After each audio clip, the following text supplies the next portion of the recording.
December 3, 2024 செவ்வாய்க்கிழமை. புனித Francis Saveriyar, மறைப்பணியாளர், இந்தியாவின் பாதுகாவலர், இந்தியாவில் பெருவிழா. முதல் வாசகம்.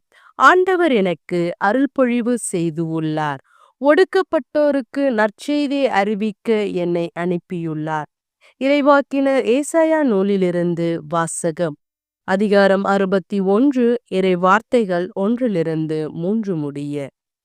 ஆண்டவராகிய என் தலைவரின் ஆவி என்மேல் உள்ளது, ஏனெனில் அவர் எனக்கு அருள்பொழிவு செய்து உள்ளார். ஒடுக்கப்பட்டோருக்கு நற்செய்தியை அறிவிக்கவும், உள்ளம் உடைந்தோரை குணப்படுத்தவும், சிறைப்பட்டோருக்கு விடுதலையை பறைசாற்றவும், கட்டுண்டோருக்கு விடிவை தெரிவிக்கவும் என்னை அனுப்பியுள்ளார்.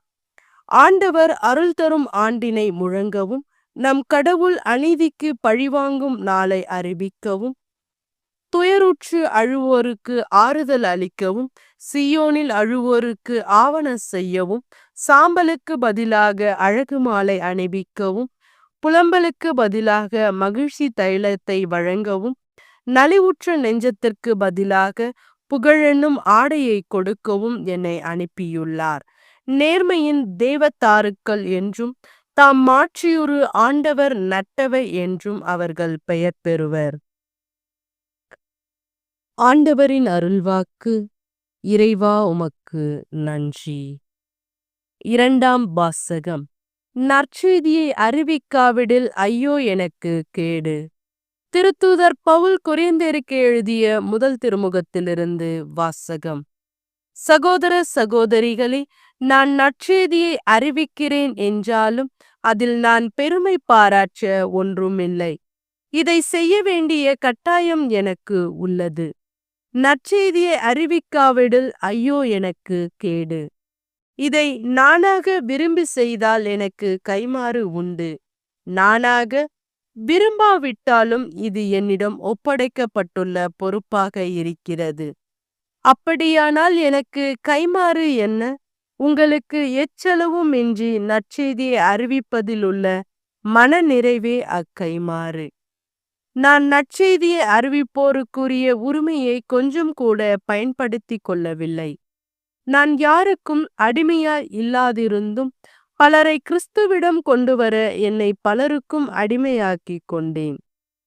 வலுவற்றவர்களை கிறிஸ்துவிடம் கொண்டுவர வலுவற்றவர்களுக்கு வலுவற்றவனானேன். எப்படியாவது ஒரு சிலரையேனும் மீட்கும்படி நான் எல்லோருக்கும் எல்லோமும் ஆனேன்.